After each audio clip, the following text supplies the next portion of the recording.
Todd Bodine is supposed to restart between the double red line on the outside wall and the single red line. And it looks like Todd Bodine didn't get going in that zone, and the other trucks got up behind him. Well, I'm going to be perfectly honest with you now. I wish they would change the wording on that rule. Not you cannot beat the leader to the start-finish line. That was obvious that the 18 beat the leader to the start-finish line. I don't think it should have resulted in a penalty. So I think we need to change the wording of that rule. Well, I know we've got it lined up right here for an amazing finish. Todd Bodine has been the fastest truck, but the guy that gets the best starts next to maybe Ron Hornaday, who drove 3 wide into turn 1 on the last restart, is starting right behind him. That's Kyle Busch.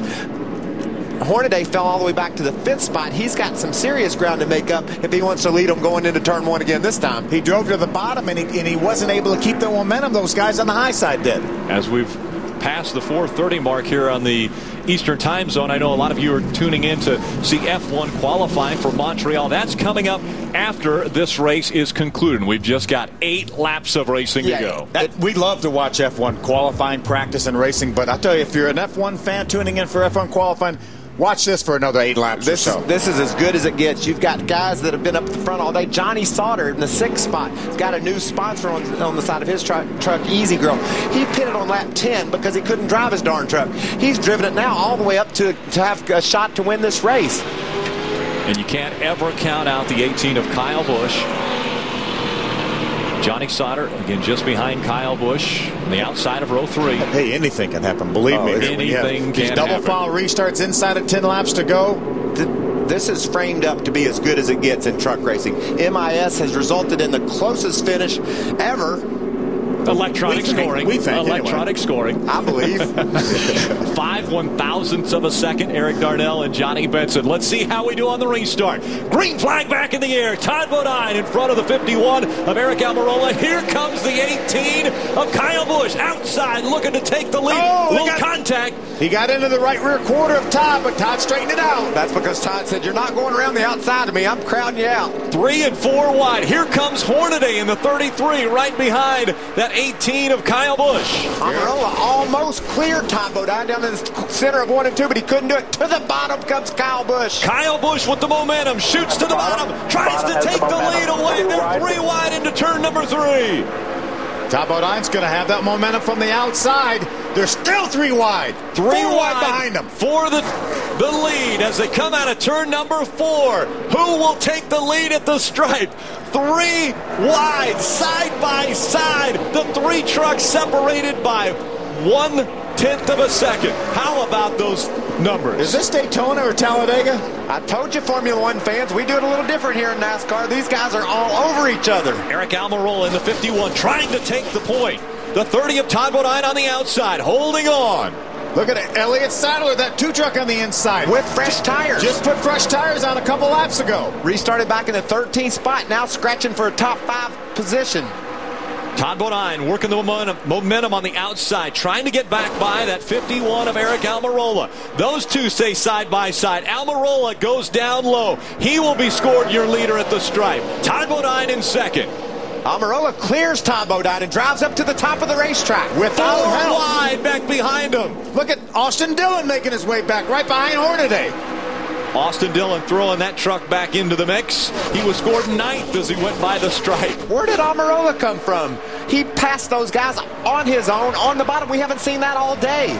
Remember, we talk about Kyle Busch finishing second here 3 times. It was in that 51 truck for Billy Blue. Eric Almirola got his first win in the Camping World Truck Series earlier this year at Dover. He's looking for number 2 today, but he's got a couple hungry trucks behind him. They're side by side for second. Kyle Busch on the bottom, Todd Bodine on the high side. You know, Todd Bodine said something, Phil, when you interviewed him there in his truck. He said, "I got a little bit tight on that last run." That's not good for a sprint to the finish, and it looks like that's what's hurting him right now. Can he keep it wound up on the high side and get back to Almirola? Man, Eric's strong late in the going. Hey, remember what caused the last caution? Nelson Piquet Jr. spinning off of 4. Yeah. He's up to 8th. He's in right the now. top 10 already. Eric Almirola, Todd Bodine, the momentum with Todd Bodine this time. Let's see if he can get back by on the high side. Hey, we're inside of 5 laps to go. We're coming down to 4 to go. 4 laps remaining from Michigan International Speedway. We were slowed by about a 40-minute rain delay in the middle of this one, but there is nothing slowing them down now. 4 laps of racing to go. 8 miles from Michigan. Look at those runs they get. That draft is amazing here at MIS. Donnie Leah got a great run. Look at Todd Bodine. Todd Bodine stayed a little bit lower through the turn. He's going to get to the outside of Almirola. I believe he'll go around try the outside of him again. He was out there that time. Almirola out in front. Ray, what's he saying? Well, he is saying he loves the way this truck rolls through the center. They made some adjustments on that last pit stop that lets him go to the low side and drift up like he just did right there. He likes that. But guys, remember, no chassis in the history of this series has ever won more than the one he's driving today.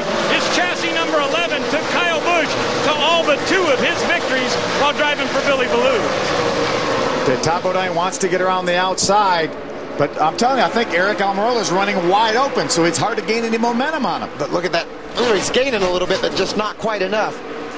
Under 3 laps of racing to go. Kyle Busch back there in 3rd. Todd Bodine now running 2nd. Remember, Todd Bodine is not afraid to mix it up when you get down towards the end of these things. Look at Hornaday down on the inside of Timothy Peters for that 4th spot. Let's take a look at the speeds at the line as they come out of turn number 4. Who's the fastest truck when they cross the stripe? They're all the same. Yeah, the front 2 are going to be the same. Almirola, Todd Bodine. Here comes Busch. He's the fastest truck. Will he have enough time inside of 2 laps to go? He's certainly using that draft, Rick, pulling up on those 2 leaders. Todd Bodine just to the outside of Timothy. I think he's going to get there. No, he didn't make it. He didn't get there. Todd Bodine keep the momentum up on the high side, but can't get by. Here comes Kyle Busch, though, closing the gap between himself and Todd Bodine. You know, Eric Almirola, when he won Dover, we had a bunch of guys running out of fuel. We had a couple trucks getting into the wall.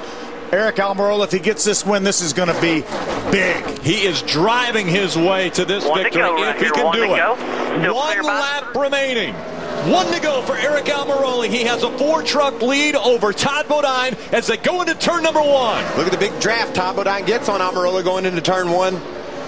Swings to the outside. You know, we had 6 Chevys up front when they started this thing. We got 3 Toyotas racing for the win.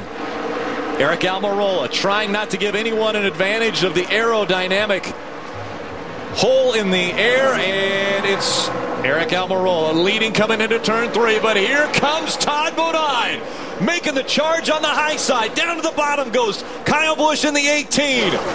Coming out of turn number 4. Can Almirola hold him off? There you go. Eric Almirola will win in Michigan.